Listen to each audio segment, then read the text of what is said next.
Hello to our Connect Health community and welcome back to our videos. I just wanted to kind of give you guys a brief summary about what we've talked about previously leading up to today's video.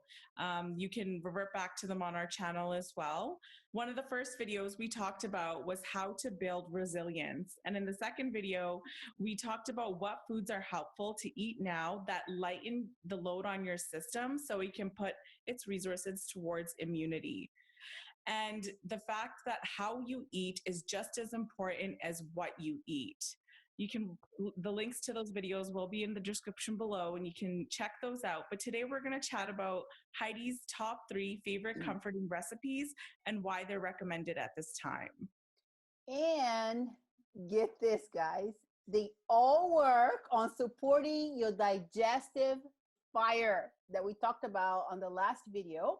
So if they had one theme in common, they all slow down and stoke your fire and give your nervous system and digestive system some love and understanding and deliciousness. So the first to slow down and stoke your fire recipe is Kitcheree. Did I say it right? Yeah, you did. Manpreet. Kitcheree. Much better than me. Well, I love this recipe. It's a traditional Indian dish that's chock full of anti-inflammatory spices. Many of them are known as carminatives, herbs that calm our gut, that prevent gas formation and help to support healthy digestion. Mm-hmm. It's a staple component of the yogic diet, this dish. Just about every yoga and retreat center that serves it has its own favorite name for this dish. At Kripalu in New York, they call it the seclusion special. And so it's kind of, it's kind of cool for these times when we're sort of in this, our lockdown seclusion environment. Special, yeah. Yeah, we're in a version of seclusion, some of us that are working from home. And so the reason it's called that is it provides that perfect sustenance before meditation and contemplation, because it's so easy on our digestive system that it reduces any of those, bodily distractions that would otherwise get in the way of you being in that contemplative space. So it really gives your digestive system a rest while providing really easily assimilated nutrients. So this also makes it ideal for times when we're dealing with, an upset tummy, the flu, or even a sore throat. It's a great recipe for that. You can cook it longer to make it more like a real stewy, sort of soft and chewy, easy to break down dish. At these times when we're kind of run down, we want all of those vital resources, like we were talking about, to go towards healing and to support our immune system, rather than expending energy having to break down food. So a few of the foundational ingredients this Kitcheree has is, this particular recipe is made with split mung beans, which is a really easily digested legume that's high in complex carbohydrates. And when it's combined with rice, whether it's like basmati rice or brown rice, it's an easily accessed vegan protein, just because the amino acids combined together make it a great vegan protein, and which helps us with energy, with satiation, and balanced blood sugar. One solid nutrient that's also, or ingredient that's also in here, is either coconut milk if you want to make it vegan, or coconut oil if you want to make it vegan, or ghee, which is clarified butter. And these good fats, they help to, again, provide energy, satiation, and they also help to lubricate our intestines. So this is really helpful if we're, having a drier system because we have a lot of heat, like a fever, which often happens when we have a cold or a virus. And so that can help with elimination, having better elimination. And then if we also have inflammation, it can be soothing to get that lubrication. Now, in terms of the other ingredients, this is quite interesting that there are as many recipes and variations on this as there are grandmothers in India. So once you get the foundation down with either your mung bean and your lentil and your type of rice and your fat, you can add all kinds of different spices. So I like adding various things like cardamom or asafoetida, which is also known as hing. That's got that. I've never heard of that one. It's a really, really interesting spice. It has Have you like heard a, of Humphrey? Have you used it? Oh yeah. Really? What is it It's called again? Very cool. it's meant as like a digestive aid is what it's for. What does it taste like? Is it it's, well, if you smell it, I don't think you want to ever taste it by itself.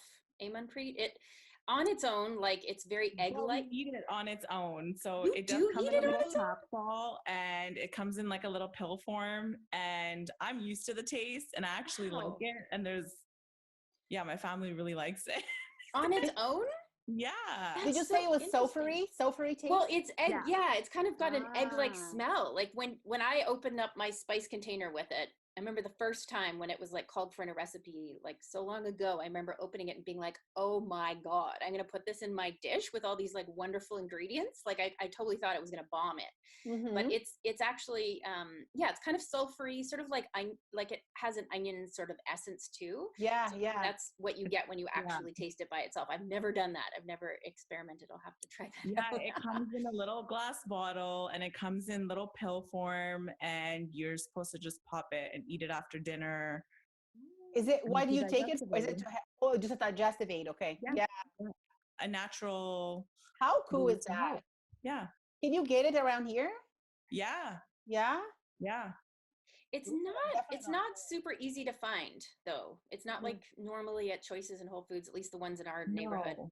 No, I think you have to more like an Indian Yeah. Indian Eastern markets, that kind of Whereas thing. like cuisine. I go to the Indian market all the time. So for me, it's like so readily available. Like I was just there Yeah. yesterday, you know? Well, in So Vancouver, we're so lucky because we have so yeah. many different Yeah. kinds of these kind of markets. Yeah. Yeah. Oh, yeah, that sounds great. Yeah. So yeah, different spices. You can experiment with adding different ones. And you know, I think you were also telling me, Manpreet, that you don't traditionally make this with a lot of vegetables, but I liked adding No. different types of vegetables, and that's what I Yeah. think can keep you more interested in it, like adding chard, Mhm. kale, So you get squash. creative with it pretty much, right? I mean, Yeah, I feel like as long as you have the base, and like you said, every grandma has her own recipe. Like every other grandma's recipe is wrong and every other grandma's recipe is right, right? That's just that's how it right. is. Like even my mom makes it so different from the way my grandma makes it. My mom makes it very spicy, puts a lot of ghee in it, whereas my grandma makes it very, very like plain, just to the basics, ginger, garlic, rice, and lentils. So everyone's different, right? Yeah. Yeah. And Yeah. I think what's so cool about it is it's like a one pot meal. Like you don't actually have to do anything else. Like I like to sometimes top it with sauerkraut or kimchi to have like a little bit of Wow, a that balanced. sounds beautiful. I would love Yeah, that. the kind of like the acidity, Yeah. vinegariness, and the saltiness kind of helps to balance some of the earthiness of the, you know, the beans with the rice. And for the gut is amazing, right? With all the stuff and the Yes. fermented You know, vegetables, the it's interesting bacteria. because in Ayurvedic medicine, they say that this is an example of a perfect food, that it's balanced for all doshas or all the different types of constitutions, that you just can't go wrong with this. It's not it doesn't overdo it for anybody. And so it's really ideal for those times when you feel out of balance. So Kitcheree is like that ideal food for when our nervous system's like elevated or we're just being really, you know, feeling ungrounded. And so, yeah. Or even could use it too, like, you know, in your replenishing mode. Like I have replenishing days every week, you know, where I just kind of replenish myself. So you can even create a habit of using that as a replenishing mode meal. Absolutely. This is a Yeah. mainstay in my weekly Is diet. it? Like Do I you make make it every this week? I do. I make it every week. And you know what? I love it. I don't think of it as like a healthy food that like, oh, I should eat Kitcheree this week. I actually love it because the flavors are just amazing. So you with can the just put spices. everything in there and everything in the pot at the same time? Yes. So Yeah? it cooks a little like a porridge, which is another recipe that we'll talk about later about congee. It's a little bit like that, like a porridgey stew sort of thing. So you could put it in an instant pot or like a crock pot and Absolutely just leave it, makes right? it so easy. Yeah, Totally. I love Totally. it. Totally awesome. Yeah. So, okay. So next up is congee. So this is a wonderful, soothing, easy to assimilate, easy to digest dish. It's got Chinese medicine or Eastern medicine origins. It's essentially a really creamy porridge or soup. So we were talking about Kitcheree being kind of like stewy, porridgey. This is really similar in consistency, maybe a little bit more on the soupy, liquidy side, which I know doesn't sound creamier.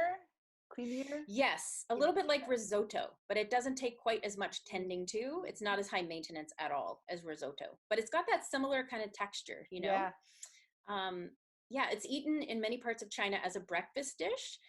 It's basically a grain, usually rice, but you could make it with millet or spelt or other grains. And it's basically like 1 cup of the grain to like 5 to 6 to even more cups of water or broth. So you could use like a bone broth to be, you know, extra nutritious. Yeah. And then you add different medicinal ingredients like different vegetables, herbs, and meat that are added to the rice water as it cooks that can aid in different ways depending on what condition you're wanting to help with.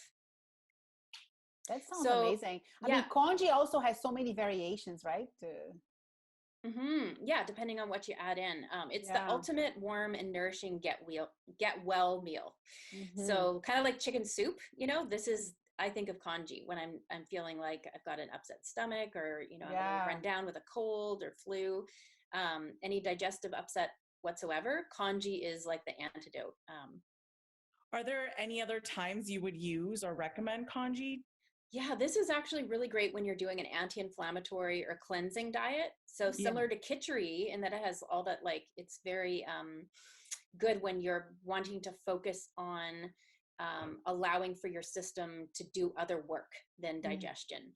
So it's a tonic to a weakened or deficient system, whether it's the digestive system or the immune system.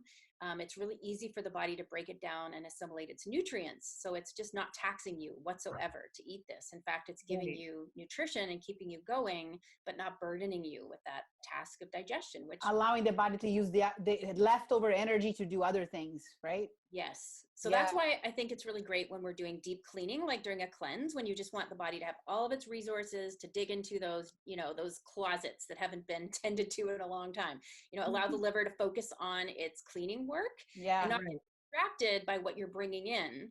So imagine like if you went shopping and you were bringing more, you know, products into your house and more things that need to get put into that closet. Well, then how do you get to do the cleaning? You're not like, you're kind of, you know, making some obstacles there. And so congee is sort of like that. It's kind of giving your body all the energy that it needs to just not get distracted from the job at hand, which is either cleaning or, you know, having the immune system like have all of its resources to do its work it needs to do. Very nice. Yeah, I've had a few congees before, and some of them were on the sweeter side, some of them were on the savory side, and even had like animal protein in it too. Like you can definitely do so many different things with it. But you know, the core ingredients like the grain and the water, with cooking it that long, like into a type of porridge, it acts as like a demulcent, like it soothes and decreases that inflammation to the mucosa that lines our respiratory passages and our digestive tract. And you know, those require more tenderness when we're dealing with a viral or bacterial infection or when we're doing a detox. So this doesn't require a lot of attention, like I said, not like risotto where you have to constantly stir it and, you know, get the consistency right. This thing you can cook overnight in a crock pot all at once. Just put everything in a pot and then let it go, right? Kind of thing. Super Those are easy. The best recipes. Yeah. So you can modify the ingredients to, you know, adapt to your needs. And, you know, add adzuki beans or cooked meat, other herbs or spices. I often add grated turmeric and cayenne or chili peppers to mine to increase in. Sounds good. Yeah, that's helpful for, you know, aiding and decreasing inflammation. Or I'll add like radish or daikon or mustard when I want to help to relieve congestion, like in nasal passages or get rid of phlegm. Those ingredients are helpful. So you can just experiment, you know, and enjoy all the benefits of. It's so amazing how food can be so medicinal, like it's amazing. It's the best medicine ever. Yeah. Well, if we're, you know, eating at least 3 times a day, why not make it medicine? Yeah. Totally. So, yeah. So we've got our next one. Okay. Manpreet, how do you say it? I say cha. Well, and so of course me and lots of other folks, we say chai. Also, it's the original saying is cha. Cha? I mean, I feel like it just depends on what part of India you're from, maybe. I don't know. Where I'm from and my people from Punjab call it job. So that's how we say it. Well, tea in Portuguese is chá. Yeah. Oh, And that is what chai means, right? yeah. Manpreet, it means tea. Tea. Yeah. And so, you know what I love about tea is that, you know, I have a lot of British friends from England and also Ireland, and they're always saying, like, if you're in distress of any sort or you've got news, it's like, can I make you a cup? You know? Yeah. And I have to admit, I have this kind of obsession with BBC crime dramas. Oh my God, they're the best. There's such a great like brain vacation, and there's one called Happy Valley. Have you guys seen it? I haven't seen it. Oh my God, it's the best. It has Really? like, oh yeah, it's the best. So in this show is so hilarious because someone is always putting on a kettle. They're always like cradling a cup or offering someone up to make a brew. For everyone in the show, it's like there's no crisis that can't be solved and no emotion that can't be tempered by a mug of tea. And I kind of feel that way about chai. Yeah. Plus, it's got the ingredients. It's not just the action of drinking it and the warming. It's actually the ingredients are super therapeutic.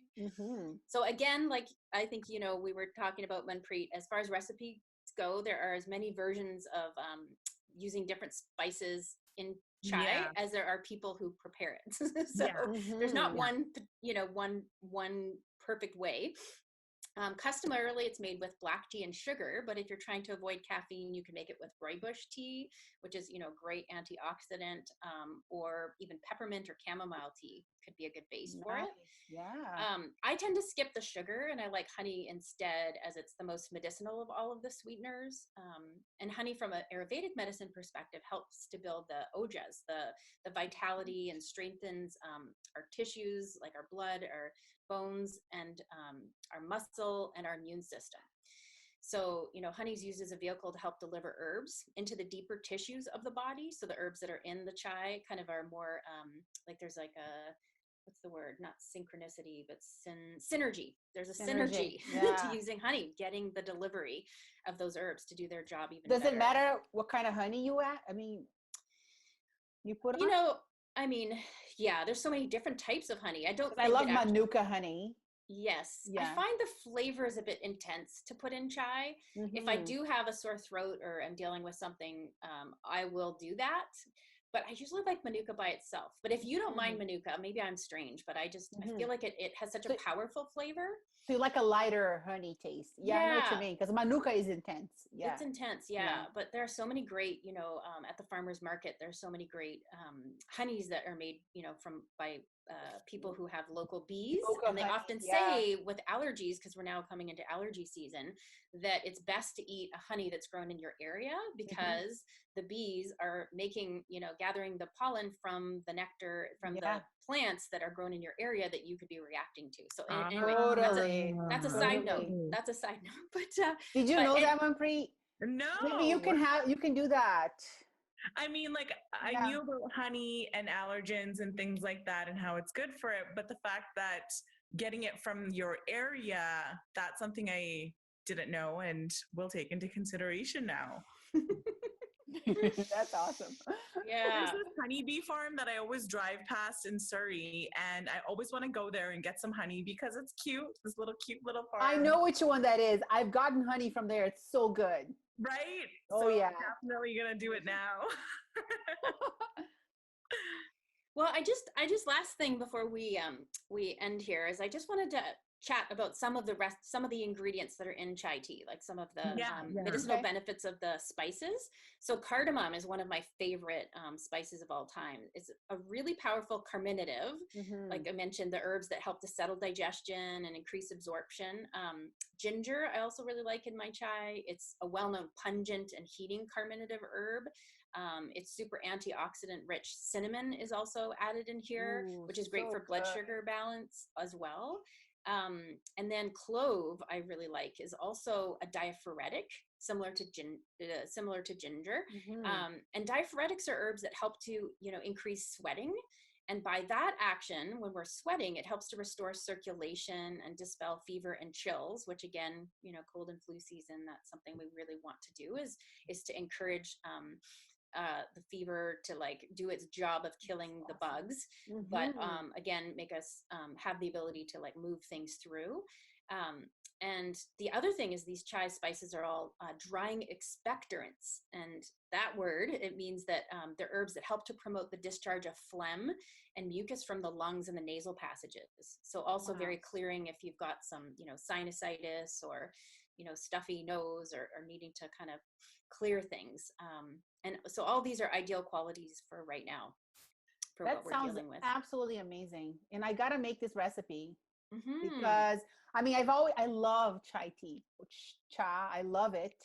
And I used to have an Indian neighbor. She used to make it every day and bring me a cup. And I'm like, oh, that's so there's nothing like homemade, right? Like, homemade is the best. Nothing like it. Heidi, I talk to you and we have these great conversations in these videos. It's always like, ugh, mom and grandma were right.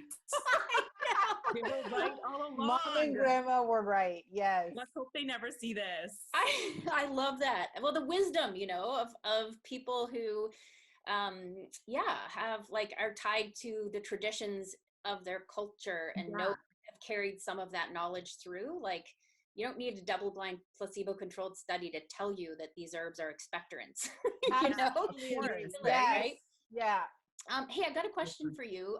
Do you know if black pepper is in the kind of cha that you would eat, that you would drink, or that your grandmother would make? No black pepper?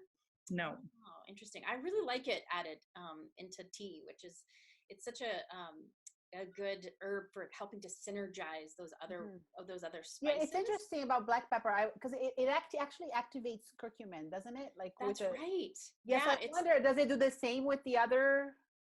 Yeah, well, yeah, the constituent in black pepper, the piperine, is responsible for helping to improve the bioavailability of curcumin, and that's been shown in studies because curcumin's like one of the favorite herbs of the top ones, days with being an anti-inflammatory.